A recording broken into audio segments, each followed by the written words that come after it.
Imaginons que nous ayons une sphère chargée de façon uniforme.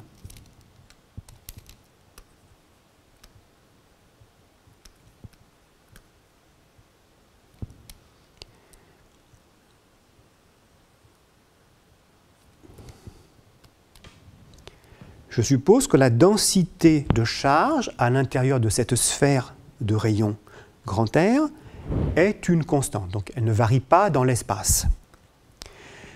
Le problème est le suivant. Comment déterminer le champ électrique créé par la distribution uniforme de charge à l'intérieur de cette sphère de rayon R, grand R, aussi bien à l'extérieur de la sphère qu'à l'intérieur de la sphère?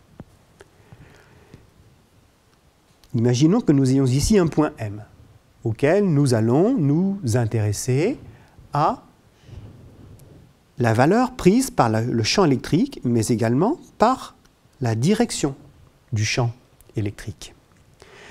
Bien, la première chose consiste à examiner les invariances du problème. C'est l'étape numéro 1.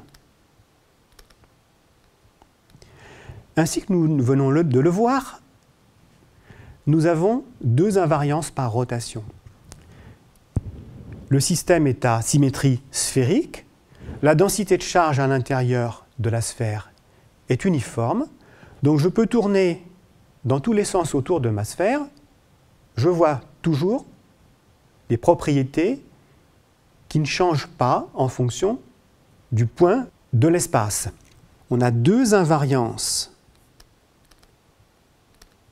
par rotation autour de la sphère. En coordonnées sphériques, ça veut dire qu'en fait, d sur dθ égale d sur dφ égale 0.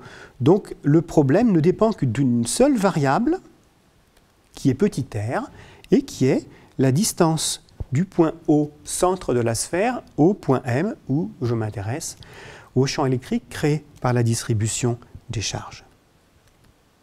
La deuxième notion importante, ce sont les symétries du champ électrique.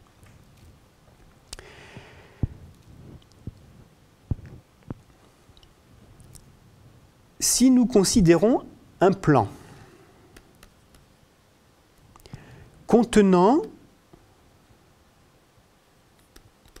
le vecteur OM, eh bien, tout plan contenant le vecteur OM, donc passant par le centre de la sphère et passant par le point M, tout plan contenant OM est un plan de symétrie des charges. Si vous prenez un plan coupant la sphère en son centre et passant par le point M, ce plan, vous pouvez le faire tourner autour du vecteur OM. Comme on sait que le champ électrique est toujours situé dans le plan de symétrie des charges, ici nous avons une infinité de plans de symétrie des charges. C'est que le champ électrique appartient à l'intersection des plans de symétrie des charges. Ces plans de symétrie, ils ont tous pour caractéristique commune de passer par le vecteur OM. C'est donc que le champ électrique est collinéaire au vecteur OM. On va donc pouvoir écrire que le champ électrique peut se mettre sous la forme E de R, ER, où ER désigne le vecteur unitaire radial que l'on utilise habituellement dans les coordonnées sphériques. Donc cette relation E égale E de R, ER, elle résulte de deux analyses. L'analyse des invariances d'une part, qui me montre que la variable est R, et l'analyse des symétries d'autre part, qui me montre que la direction du champ est portée par le vecteur OM qui va du centre de la sphère vers le point M, où je considère les effets de la charge électrique. Pour appliquer le théorème de Gauss, nous avons besoin de définir ce qu'on appelle une surface de Gauss.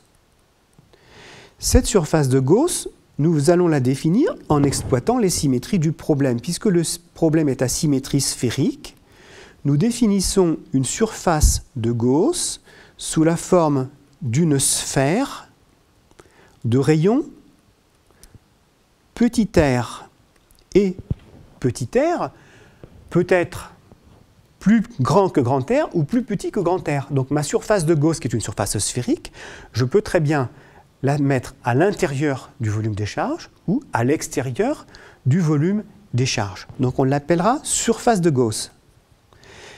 C'est sur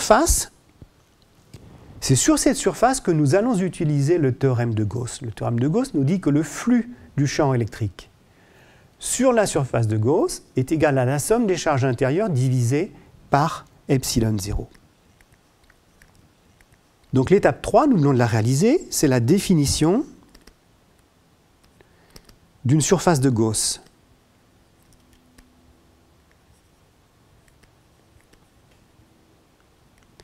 Et le calcul du flux sur cette surface, qui est tout simplement phi de E égale E de R que multiplie 4pi R au carré.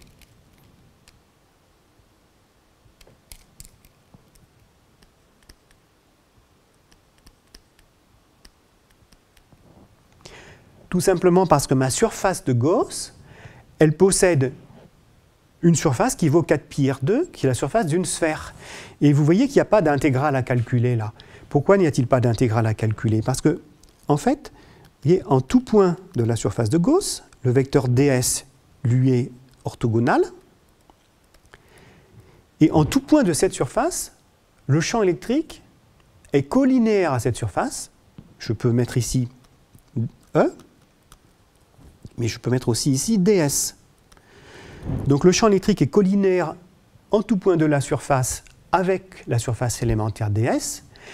Et comme le champ électrique ne dépend que de la variable petit r, sa norme est constante sur toute la surface.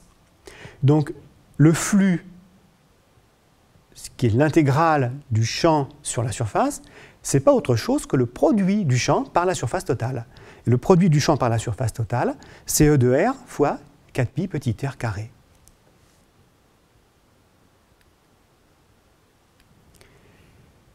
L'étape 4 va consister à se placer à l'intérieur de la sphère de Gauss, donc prendre petit r plus petit que grand R. Le flux, lui, conserve son expression, E 4pi R2. Là, il faut faire attention, parce qu'il s'agit de la charge intérieure à la sphère de Gauss. La sphère de Gauss, elle est plus petite que la sphère qui contient les charges. Donc, la charge de la sphère de Gauss sera plus petite que la charge totale de la sphère de rayon grand R. On va donc écrire cette charge sous la forme 4/3 de pi petit r cube, ρ, sur epsilon 0. Vous avez remarqué que 4/3 de petit r cube, ça sera le volume qui est intérieur à la surface de Gauss. Ça va nous donner un champ électrique égal à ρ r sur 3 epsilon 0. Et la dernière étape consiste à se placer à l'extérieur de la sphère de Gauss. Le flux ne change pas d'expression. Il reste toujours égal à 4pi petit r carré, mais cette fois-ci, nous sommes à l'extérieur du volume qui contient les charges. Donc, la charge intérieure à la sphère de Gauss, c'est la charge totale de la sphère de rayon grand R. Donc, c'est 4/3 de pi r cube, grand R cube, ρ, sur epsilon 0, ce qui donne un champ électrique égal à ρ, grand R cube, sur 3 epsilon 0, petit r au carré. Nous avons donc pu déterminer le champ électrique dans tout l'espace, qu'il soit intérieur à la sphère de Gauss ou qu'il soit extérieur à la sphère de Gauss. Nous allons maintenant le tracer.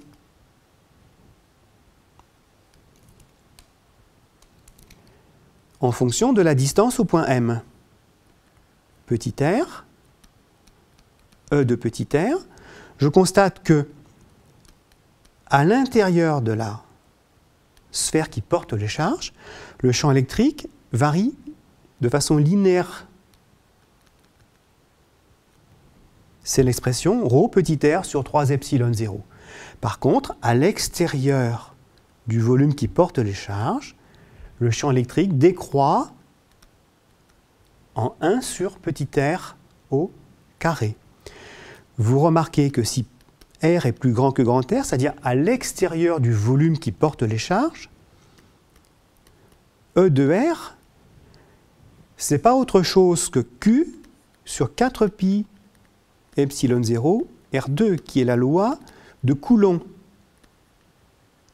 En effet, la charge totale qui est portée par la sphère, Q, est égale à 4 tiers de pi R cube ρ. Quand on se place à l'extérieur du volume qui porte les charges, l'expression du champ électrique, qui est ρ grand R cube sur 3 epsilon 0 petit r2, elle peut s'exprimer d'une façon différente, en faisant intervenir la charge Q qui est portée par la sphère de rayon R, c'est-à-dire en faisant intervenir la charge totale. Volume fois la densité de charge, donc 4 tiers de pi grand R cube fois ρ. Eh bien, nous obtenons l'expression de la loi de Coulomb. E de R égale Q sur 4 pi epsilon 0 R2. Et pourtant, le problème était un problème avec un volume fini. Eh bien, tout se passe comme si le champ électrique, à la distance petit r, était généré par ce volume fini,